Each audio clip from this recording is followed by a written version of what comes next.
Okay, hi, my name is Farrukh Younus. I run a video blog called the Implausible blog. I'm here at Mobile World Congress to talk about the experiences that are happening in the digital world and relay that onto a Middle Eastern news service.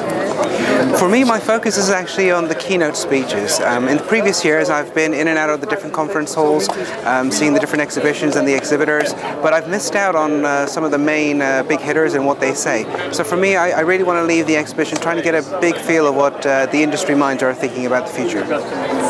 Some of the big stories that I've heard about in the keynotes, two particularly stand out to me. One was from the chap from Bharti Airtel, where he spoke specifically on the desire to have a low-cost smartphone that could effectively be rolled out to the wider developing world, but also that tying into the availability of this technology to a much broader, wider community. Because obviously access to the internet is the next big thing, and having a low-cost smartphone will actually bring out on board a much larger community onto the digital world.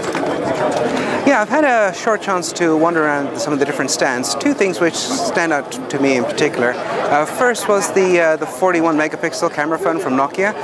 Personally, I think that's more of a numbers game than anything else, because how many people will ever use 41 megapixels? And when you actually get down to it, I think that the camera actually shoots at a default of 3, 5 or 8 megapixels anyway. So it's a bit of a no-show for me. The second one, which actually did stand out, potentially for the right reason, was the launch of the new Huawei phone, the SND.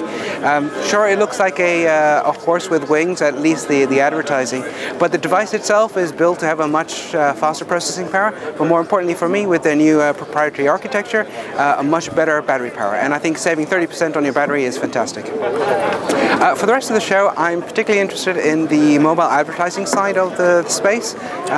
Different models, different attitudes and approaches to the consumer and how advertising is targeting the consumer.